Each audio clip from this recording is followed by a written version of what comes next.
नमस्कार. मी भाऊ तोरसेकर. तुम्ही बघत आहात प्रतिपक्ष. मित्रांनो, अडचणी अनंत असतात. जगणं हा एक संघर्ष आहे. हे काही मी नवीन फार मोठं तत्वज्ञान सांगतो असं नाही. पण जन्माला आलेल्या मुलाला पहिल्या दिवसापासून संघर्ष करावा लागतो. सगळं काही तयार मिळत नाही. किती आपण बोलतो की तोंडात सोन्याचा चमचा घेऊन जन्माला आलेले वगैरे वगैरे, त्यांनाही आपल्या पायावर उभं राहण्यासाठी खूप कष्ट घ्यावे लागतात. ही वस्तुस्थिती आहे. मी एक कुठेतरी त्या याच्यात बघितलं होतं की तुमचं जिराफ असतं. जिराफाची जी आई असते, ते जेव्हा पिल्लू जन्माला येतो तेव्हा जिराफ उंच आहे तो प्राणी. आणि तो जेव्हा उभ्या उभ्या पिल्लू पडतं खाली जमिनीवर पडतं, ते या जगात नव्याने आलेलं पिल्लू उभं राहू शकत नसतं आपल्या पायावर. तर ती जिराफ मादी, त्या पिल्लाची आई, त्याला लाथा मारते. लाथा मारून त्याला उभं राहायला भाग पाडते. कारण त्या जंगलामध्ये श्वापदापासून बचाव करायचा असेल तर पळता आलं पाहिजे. आणि म्हणून जोपर्यंत ते जिराफाचं पिल्लू, नवजात पिल्लू आपल्या पायावर उभं राहत नाही, तोपर्यंत ती आई त्याला दूध सुद्धा पाजत नाही. आणि तीच गोष्ट इतर अनेक प्राण्यांच्या बाबतीत त्या नॅशनल जॉग्राफी चॅनेलवर मी बघितली. मुद्दा सांगायचा इतका की जन्माला आल्यापासून जगणं हा एक संघर्ष असतो. आणि म्हणूनच संघर्षाशिवाय पर्याय नसतो. आणि तो संघर्ष सोडून तुम्ही तक्रार करत बसलात की त्याचं काय, ह्याचं काय, दुसरे माझ्यावर अन्याय करतात, तुम्हाला मरावं लागेल. तुम्हाला जगायचं असेल तर कितीही सुखवस्तू घरात जन्माला या, तुम्हाला जगावं लागतं. श्वास तुमचा तुम्हाला घ्यायला लागतो. तुम्ही फार मोठ्या शेठजीच्या पोटी जन्माला आलात, राजाच्या पोटी जन्माला आलात, म्हणून तुम्हाला कुठचंही असं साधन मिळणार नाही की आपोआप श्वास घेतला जाईल. नाही, तुमचा श्वास तुम्हाला घ्यायला लागतो. अनेक गोष्टी आहेत. हे मी एवढ्यासाठी सांगतोय की याच्या पुढे जाऊन जेव्हा माजोरीपणा होतो, त्या माजोरीपणातून तुम्ही तुमच्यावर अनंत संकट ओढवून येता. मानवी स्वभावातला आडमुठेपणा असतो, तो त्याला अधिकाधिक अडचणीत घेऊन जातो. आणि एकदा हा व्यवहारी भाग समजून घेतला तर जगणं सुसह्य होतं. आणि जर तो समजून घेतला नाही तर तुम्ही तुमच्यासाठी अडचणी निर्माण करता. तुम्हाला दुसऱ्या कोणी अडचणीत आणायची गरज नसते. आणि हे मी आज सांगतो असं नाही, मी अगदी मुद्दाम अगत्याने परत परत सांगतो. मी प्रतिपक्ष सुरू केल्यानंतर पहिल्या महिन्यामध्ये मुख्यमंत्रीपदी असलेल्या उद्धव ठाकरे यांना सांगितलं होतं, एक केलं की अर्णब नावाचा सापळा, अर्णब नावाचा जो पत्रकार आहे, त्याचा रिपब्लिक चॅनेल आहे, त्याच्या वाटेला जाऊ नका. तुम्ही मुख्यमंत्री झालाय, तुम्ही सत्तेत बसलाय, सत्ता उपभोगा, जेवढं जनतेचं काम करता येईल तेवढं करा. पण नाही, आपल्या अहंकारासाठी उद्धव ठाकरे हे याला सरळ करतो, त्याला सरळ करतो, हा उद्योग करत गेले. आणि बघता बघता त्याने आपल्यासाठी इतके खड्डे निर्माण करून घेतले की आज राजकारणात आपलं अस्तित्व टिकवण्यासाठी उद्धव ठाकरे यांना किती तारांबळ करावी लागते ते आपण बघतोय. जी गोष्ट उद्धव ठाकरेंची आहे, तीच नेमकी गेल्या 8 दशकामध्ये पाकिस्तानची झालेली आहे. भारताबरोबरच एक स्वतंत्र देश म्हणून अस्तित्वात आलेला पाकिस्तान आज देशोधडीला लागलेला आहे.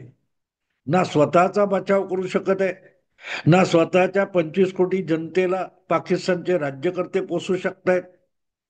कोणाच्या ना कोणाच्या पटावरचं प्यादं म्हणून महाशक्तींच्या आश्रयाने वळचणीला जगायचं, या पलीकडे पाकिस्तान समोर दुसरं काहीही भवितव्य उरलेलं नाही. आणि याचं कारण असं आहे की अहंकार नसलेलं कर्तृत्वहीन माणसाच्या महत्वाकांक्षा ह्या त्याला रसातळाला घेऊन जातात. आणि जी गोष्ट मानवी जीवनातली असते तीच समाजाच्या जीवनातली सुद्धा असते. हिंदू आणि मुस्लिम एकत्र राहू शकत नाही या भूमिकेतून द्विराष्ट्रवाद निर्माण झाला आणि त्यातून भारत स्वतंत्र होत असताना पाकिस्तान नावाचा एक भूभाग हा वेगळा झाला आणि मुस्लिमांचं एक राष्ट्र बनवण्यात आलं. ठीक आहे, तुमची भूमिका होती, तुम्ही वेगळे झालात, तुम्ही मुस्लिम राष्ट्र झालात, ठीक आहे. पण त्यानंतर तरी भारत आणि हिंदू यांचा द्वेष करण्याचं सोडून पाकिस्तान जर आपल्या पायावर उभा राहिला असता, आपला विकास करण्याच्या मागे लागला असता, तर गोष्ट वेगळी होती. पण आपल्या ताटात काय पडलंय हे बघण्यापेक्षा लहान मुलांमध्ये आपण बघतो, अनेक लहान मुलं भावंडांमध्ये आपल्याला काय मिळालं ह्यापेक्षा भावंडाला काय मिळालं, शेजारच्या मुलाला काय मिळालं, याच्यावरून जी असूया दिसते, नेमकी ती गोष्ट जेव्हा मोठ्यांमध्ये सुरू होते तेव्हा ते विनाशाकडे वाटचाल करायला लागतं. शेजाऱ्याला काही मिळालेलं असेल, तुम्हाला मिळाले, त्याचा उपयोग करून घ्या. एवढं केलं तरी खूप जात येतं, पण होत नाही. आणि तीच पाकिस्तानची अवस्था झाली की 1960 साली भारत आणि पाकिस्तान हे एकच देश असलेले मूळचे समाज दोन दुभंगले, तर त्यांच्यामध्ये जमिनीचं वाटप झालं होतं. पण भारतात उगम पावणाऱ्या आणि पुढे पाकिस्तानात जाणाऱ्या ज्या 4-5 नद्या होत्या, त्यांची पुढे सिंधू नदी होत होती, ती समुद्रात मिळायला पाकिस्तानातून पुढे जात होती. त्यामुळे भारतातून निघणारं पाणी भारताने अडवलं तर पाकिस्तानची अक्षरशः ससे होलपट झाली असती. आणि त्यामुळे जागतिक बँकेच्या मदतीने, कारण भारत असो किंवा पाकिस्तान असो, त्यांना विकासासाठी आरंभीच्या काळामध्ये जगातून कुठून ना कुठून नाणेनिधी, जागतिक बँक यांच्याकडून कर्ज घेणं भाग होतं. आणि हे कर्ज देणाऱ्या ज्या बँका असतात, आंतरराष्ट्रीय संस्था असतात, त्यांना आपण दिलेला पैसा, आपण गुंतवलेला पैसा हा परत मिळेल की नाही बघावं लागतं. म्हणून अशा वेगवेगळ्या राष्ट्रांच्या विकास प्रकल्पामध्ये जे पैसे जागतिक बँक घालते त्याची परतफेड होईल की नाही, त्याची फिजिबिलिटी वगैरे वगैरे बघत असते. आणि म्हणूनच भारत आणि पाकिस्तान यांच्यातला जो पाणी तंटा होता किंवा वादविवाद होता, त्या वादविवादामध्ये जागतिक बँकेला एक भूमिका घ्यावी लागली आणि त्यातून सिंधू नदीच्या पाण्याचा करार भारत आणि पाकिस्तानमध्ये झाला. अर्थात भारताच्या वाट्याला जितकं पाणी त्या करारानुसार आलं, ज्याला काय म्हणतात तो सिंधू नदी, सिंधू रिव्हर ट्रिटी म्हणतात, तेवढं सुद्धा पाणी भारताने कधी वापरलं नाही. त्यातलं बहुतांश पाणी हे भारतातून उगम पावणाऱ्या नद्या पाकिस्तानात घेऊन जात होत्या आणि त्यातून पाकिस्तानची शेती चालू होती. आणि आज 70 वर्षानंतर सुद्धा पाकिस्तान मधला सगळ्यात मोठा व्यवसाय, उद्योग किंवा अर्थशास्त्र कशावर आहे, तर शेतीवर आहे. आणि त्यांचा एकच सगळ्यात मोठा पाण्याचा काय तो सोर्स असेल, स्रोत असेल, तर तो सिंधू नदी आहे. आणि अशा सिंधू नदीच्या पाण्यावर भारताचा जितका हक्क होता तो भारताने फारसा वापरला नाही. त्यामुळे जवळजवळ भारतातून जाणाऱ्या पाण्यावरच पाकिस्तानच्या शेतीचा, म्हणजे मुख्य आर्थिक उत्पन्नाचा स्रोत अवलंबून होता. कधीतरी भारत आणि आपल्यामध्ये कायमचं वैर आहे, त्यामध्ये भारत आपल्या विरुद्ध पाण्याचा हत्यारासारखा वापर करेल हा विचार पाकिस्ताननी करायला पाहिजे होता.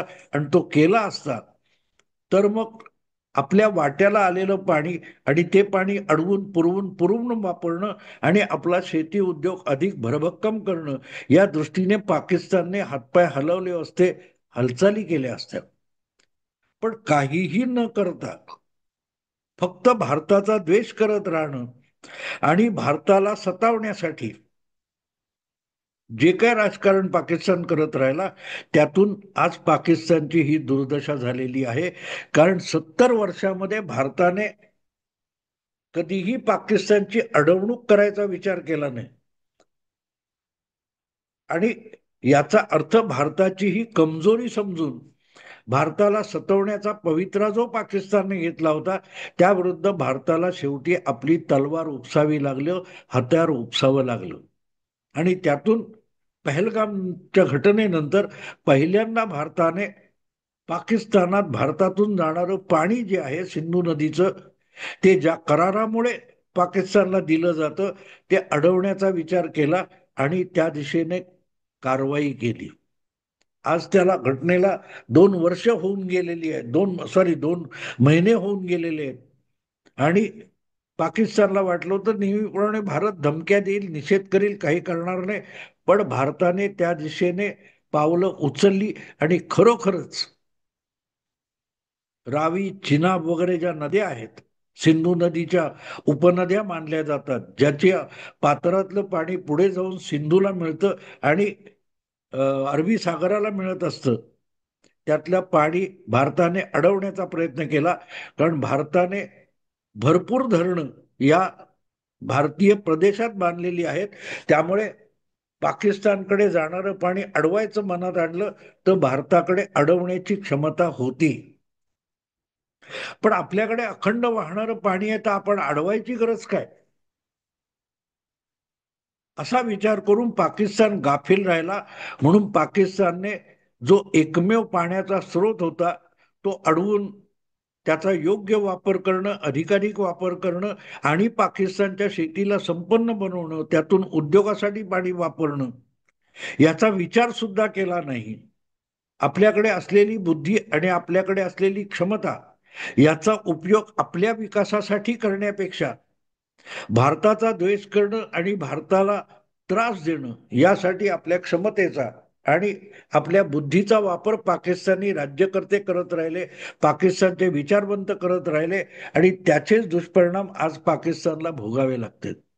कारण जवळजवळ 70 वर्ष गेल्यानंतर अतिरेक झाला, अगदी डोक्यावरून पाणी गेलं, तेव्हा भारताला आणि मोदी सरकारला निर्णय घ्यावा लागला की पाकिस्तानचं पाणी रोखायचं.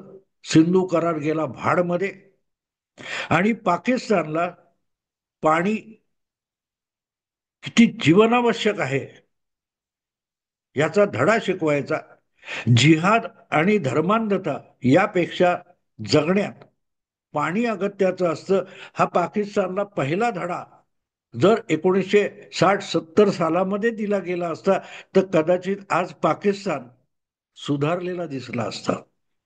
पण त्याकडे, त्याच्या वाह्यातपणाकडे, खोडकरपणाकडे, मस्तवालपणाकडे, बोटचेपेपणाने जे दुर्लक्ष करण्यात आलं, त्यामुळे पाकिस्तान अधिकाधिक माजोरी होत गेला आणि आपला विकास करण्यापेक्षा जगभर वाडगा घेऊन भीक मागत फिरायचं आणि कधी अरबी देश, कधी पाश्चात्य देश, कधी अमेरिका यांच्याकडून भिकेत मिळणाऱ्या पैशावर जगायचं आणि भारताला सातत्याने त्रास देण्याचा प्रयत्न करायचा.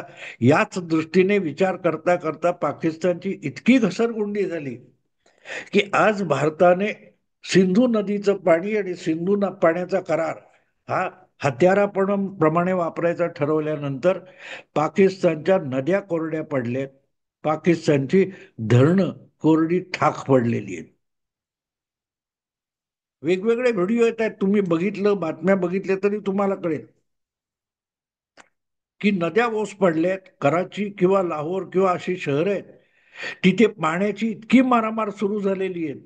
पाकिस्तानातल्या कुठल्याही शहरामध्ये नागरिकांना रितसर पाणी पुरवठा होत नाहीये. टँकरने पाणी मागवायचं किंवा बोरचं पाणी काढायचं तरी सोपं राहिलेलं नाही. त्यामुळे जिहाद आणि धर्मांधता आणि आमचा जज्बा वगैरे बोलण्याचे पोपटपंची जी चालली होती, त्यांच्या नाड्या इतक्या आखडल्या गेल्या की आज पाण्यासाठी लढाई करू अशी धमकी देण्याची पाकिस्तानवर वेळ आलेली, पण लढाई करण्याची क्षमताही त्यांच्यात उरलेली नाही. ऑपरेशन सिंदूरच्या निमित्ताने भारताने असा तडाखा दिलेला आहे की पाकिस्तान आता लढण्याच्या स्थितीमध्ये सुद्धा राहिलेला नाही. गयावया करणं, रडणं, भीक मागणं या पलीकडे पाकिस्तानच्या हातात काही राहिलेलं नाही. जे काय थोडंफार पाणी सुटून पाझरून भारतीय धरणातून पाकिस्तानच्या हद्दीत जाते, त्यानंतरही रावी, चिनाब वगैरे पाकिस्तानमधून जाणाऱ्या ज्या भारतातल्या उगम पावणाऱ्या नद्या आहेत, त्याची पात्र अक्षरशः कोरडी झालेली आहेत. ज्या नद्यांची पात्र मैल दीड दीड मैल रुंदीची असतात, त्या नद्या पायी चालत पार करणे इतक्या झालेल्या आहेत. आणि जी काही 4-5 धरणं आहेत, त्या धरणामध्ये सुद्धा पाण्याचा साठा हळूहळू करत संपत गेलेला आहे. या सगळ्या काळामध्ये पाकिस्तान गेल्या 80 वर्षामध्ये आपल्या प्रदेशामध्ये या नद्यांवर भरपूर धरणं बांधू शकला असतं. कारण हिमालयातला बर्फ वितळतो, त्यातून होणारं पाणी या नद्यांमधून सिंधू खोऱ्यामधून वाहत जात असं, त्याच्यावर 50 धरणं लहान मोठी बांधून सुद्धा अशी वेळ आली तर आपल्याकडे पाणीसाठा ठेवण्याची क्षमता पाकिस्तानला मिळवता आली असते. पण ते करण्यापेक्षा धरणं बांधणं, वीज प्रकल्प बांधणं यापेक्षाही जिहाद करण्याकडे यांनी लक्ष दिलं. आणि जगाला जे काय राजकारण खेळायचंय त्यामध्ये धर्माच्या नावाने किंवा मारेकऱ्यांच्या नावाने उचापती करणारी एक सेना तयार करून पाकिस्तान भारताला कमीपणा दाखवण्यात धन्यता मानत राहिला. त्याचे दुष्परिणाम आज पाकिस्तानच्या वाट्याला आले. रडतायत लोक. तो बिलावल भुत्तो नावाचा एक नेता आहे त्यांचा, झुल्फिकार अली भुत्तोचा नातू, तो धमकावतोय की पाणी सोडलं नाही तर आम्हाला लढाई करावी लागेल. अरे, लढाई करण्याची क्षमता आहे का तुमच्यामध्ये? खून वहेगा वगैरे बोलत होते 2 महिन्यापूर्वी. आता म्हणतात पाण्यासारखं रक्त वाहावं लागेल. वाहा, कुणी तो रोखले तुम्हाला? मुद्दा असा आहे की ही वेळ आली का? ही वेळ आली का? यापूर्वी 71 असेल, 65 असेल, 99 असेल, अगदी 49 असेल, इतक्या वेळेला भारत पाक युद्ध झालेली आहेत. पण भारताने कधीही माणुसकी सोडली नव्हती. म्हणून युद्ध काळात सुद्धा भारताने कधी नदीचं पाणी अडवून पाकिस्तानची कोंडी करायचा विचार केला नव्हता. पण तो यावेळेला करावा लागला. कारण पाकिस्तानला ते म्हणतात ना, लातो के भूत बातों से नहीं मानते. सभ्यपणाचा भाषा पाकिस्तानला कळत नसेल तर त्याला गळफास लावायची वेळ आणली पाहिजे. आणि आता तर पाकिस्तानच्या तोंडचं पाणी किती पळालंय.